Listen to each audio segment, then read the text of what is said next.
And we're negotiating now, and it'd be great if we could do something, but they have to open it up. They have to open up the Strait of Hormuz. The fake news will say, he accidentally said, no, there's no accidents with me. We're just floating over the top looking for whatever we want, and we're hitting it. And we have another 3,554 targets left, and that'll be done pretty quickly. And then at some point we're going to have to determine what we do. But they've never seen anything like it.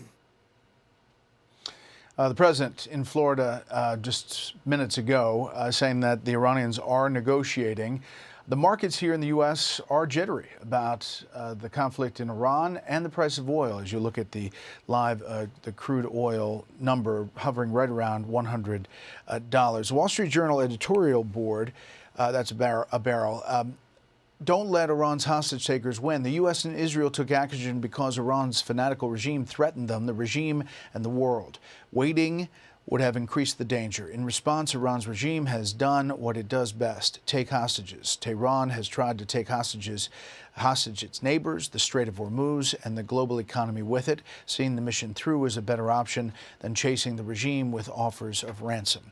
Despite that, inside the Republican Party, there is still pushback, some about the way forward and what the end looks like. Let's bring in our panel. Start there. Fox News contributor Hugh Hewitt, Susan Page, Washington bureau chief at USA Today, and Trey Gowdy, former congressman from South Carolina, host of Sunday Night in America with Trey Gowdy.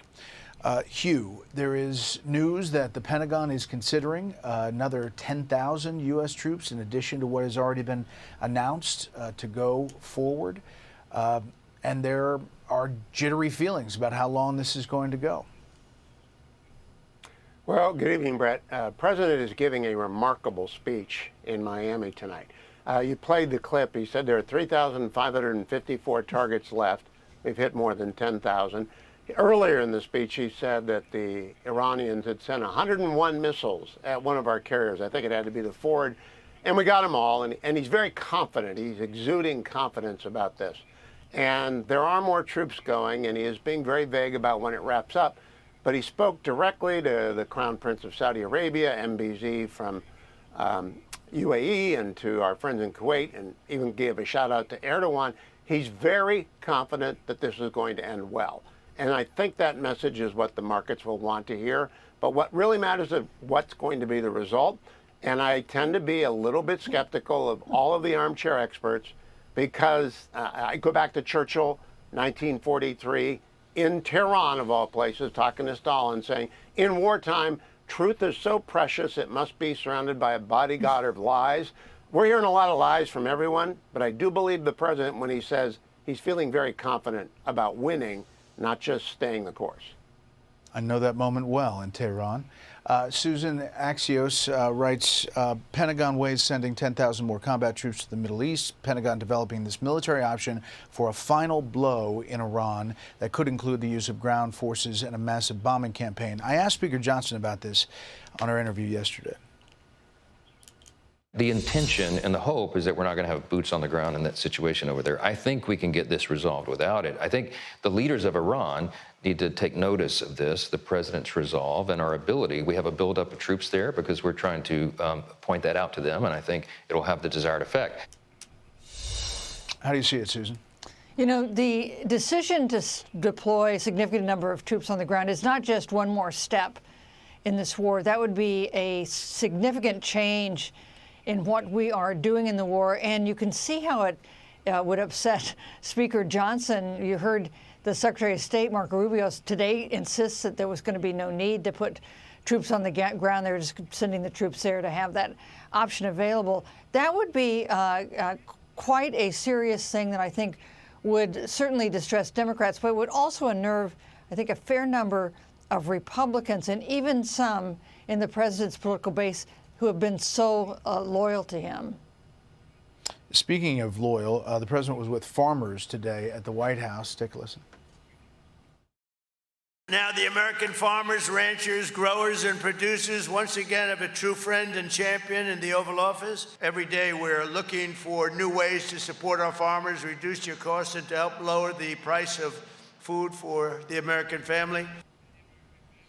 Now, one of the reasons, Trey, farmers too could be feeling this. Fertilizer, a lot of it goes through the Strait of Hormuz. Some farmers told me that usually they stock up before March for the year, but it's still affecting the prices, and the president kind of solidifying that base today at the White House too. Yeah, Brett, it is stunning the number of things that use petroleum products in our culture, everything from makeup to toothpaste to, as you mentioned, fertilizer. So I think, you know, having troops there and not needing them is a whole lot better than needing them and not having them there. I wouldn't be at all surprised if those troops never set foot in Iran. But what sense does it make to take out the supreme leader and do everything we have done just to replace him with another theocratic despot? I mean, this is not a new conflict with Iran. We've been in conflict with them since 1979. The difference is we're shooting back now. So he's got to finish the job. Iran has got to be a normal country and a normal neighbor, and he needs to keep bombing them until they get that message. Yeah. I want to turn to the back and forth on the Senate DHS funding bill and what the House is talking about. Take a listen. Republicans funded the Department of Homeland Security piecemeal. It's not the way to fund the department, Mr. President. But we were out of time. I understand John Thune and I understand Mike Johnson. I don't want to say they've ruined it. They made my job a lot harder. I'm very proud of our Democratic caucus. No wavering, no backing down. We held the line. I mean, could the Senate be any more lazy than to send to us a bill that doesn't do the job and then leave town? All right, so Hugh, the Senate passes this thing. The House says, no, it doesn't match up to what we want. And essentially it's stalled there. Meantime, the president signs this executive order. They're moving money to be able to pay these paychecks on Monday. How do you think this is all stacking up and working? Well, it was a nightmare for the Democrats until tonight. The Democrats have ruined so many vacations, caused so many troubles for people by shuttering or having the TSA people have very long vacations, call in sick, create these massive lines, these headaches. They had a real nightmare on their problem.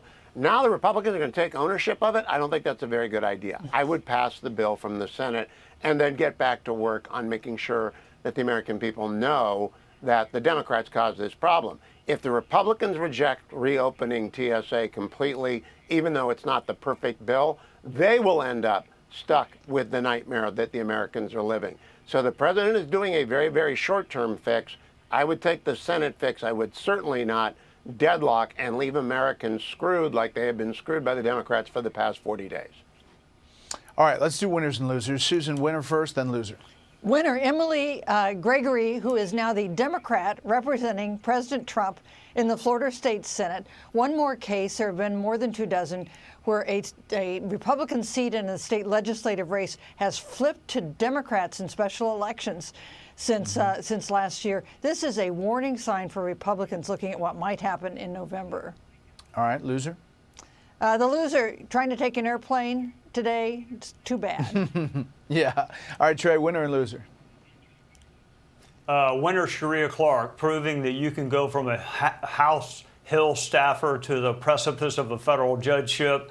Good things do happen to good people, Brett. My loser is Nancy Multiple Mace, who leaks classified information, fights with cops, fights with Pam Bondi, fights with President Trump, pretty much fights with anybody except the Iranians.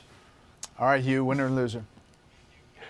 Big winner is UAE and Ukraine, the first 2 allies to step up, and I mean really step up for America. The loser, NATO and the EU. The president marked them out tonight as not showing up when we needed them, and people don't forget that.